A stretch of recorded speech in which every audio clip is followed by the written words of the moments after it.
Hey BeeTeam6, David Burns here. I want to thank you for being a part of BeeTeam6. Today in my tips, I've got some things I want to share with you about frame positioning. And there's a lot that goes on in the world of beekeeping regarding how to move frames around, and some of that is called checkerboarding, when you make radical manipulation of the frames. And you'll notice in this week's weekly tip that I've kind of got it divided up into two segments. I've got a segment for beginners, and then I've got a segment for the more experienced beekeeper. Because if you're not really experienced, I really think you need to hold down to minimal manipulation of the frames, because there's a lot of things that can happen unless you're experienced that, quite honestly, you might mess up. Namely, one being that you could kill your queen. By moving frames around, there's always a chance that she could be on a frame on the edge, on the piece of wooden frame around the sidebar, and then when you lift the frame up, you could smash her. I'm not saying that that's going to happen, but what I recommend for more experienced beekeeping is that you would pick up the queen, put her in a cage, and then you can manipulate all the frames any way you want to, because the queen is safely in a cage. And I explain how to do that in the weekly tip. But for the beginner, only thing I want you to do as far as frame manipulation goes is, if you're starting out with a new colony in one single deep box, when you get ready to put your second deep box on, I recommend pulling out one or two frames of the open brood from the bottom deep and placing it in the top deep. And that will kind of bait and speed up the bees, especially the nurse bees, moving up into that second deep hive body on top. All right. Oh yeah, this is the frame that I want. So I'm going to add it to the bottom down here. Got some good open brood on it. And so I'm putting two frames just like that, tightening them up like this, and adding that 10th frame on the edge. Always keep your frames tight together, or they may draw some weird comb.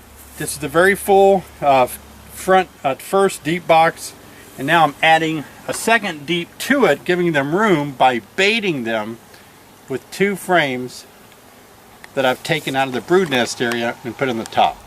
Now that's really not dividing up the brood nest area, it is expanding it. And so you're just expanding it upward rather than dividing it up, because in the tip I'll talk about why you don't want to divide up the brood nest area. But for experienced beekeepers, and you feel comfortable manipulating your frames by putting your queen in a cage first, is that essential? Well, no, it's not. But oh, it's a sad day when you kill your queen. And you don't have to really be a master beekeeper. All of us accidentally can kill a queen, okay? It happens. You can't always know where she's at.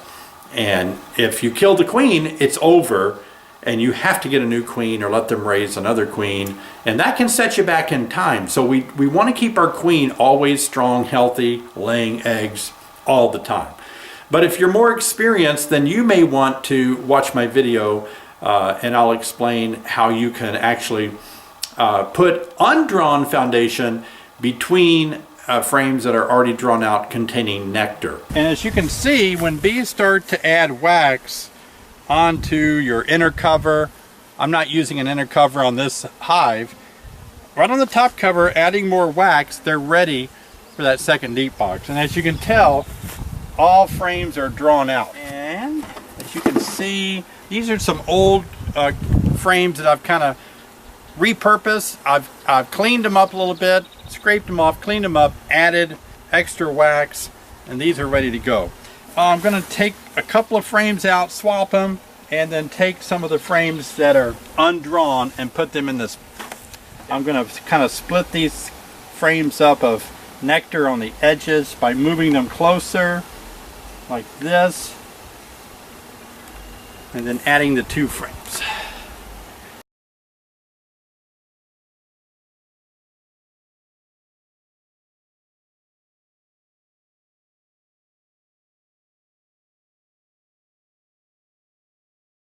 So 10 frames in the deeps are going to give you more brood than say 9 frames in the deep boxes. But not dividing up the brood nest area. I really don't recommend dividing up, like putting an undrawn comb in between the brood nest area, like 2 frames that have brood on them. I don't recommend that. I just don't want to divide up the brood nest area. But you can divide up frames that may have nectar on them or pollen, and then you may separate those and drop in a frame of undrawn comb in between those. Now this isn't going to work for any of us, experienced or beginners, after the bees are off of a heavy nectar flow. Just keep that in mind. If you're trying to draw frames out and your bees aren't really foraging much, like here in Illinois, at the end of July, starting into August, my bees just don't have a lot of resources to go to. They forage, but not really a lot. It's hard to get frames drawn out as the year progresses. So if you're going to really have high hopes of getting frames drawn out, please think about May and June as the key months that your bees are going to really draw the wax out, because remember, they have to consume 11 pounds of nectar to produce 1 pound of wax from their wax glands. That's why some of you starting out, you may not have any honey the first year, because the bees are using all that incoming nectar to consume in order to produce wax from their wax glands. The second year, well, then the comb is drawn out, right? So now they're bringing nectar in, and they don't have to consume it to make wax. They put it directly in the honeycomb, and you can have a larger honey production year. So keep those things in mind.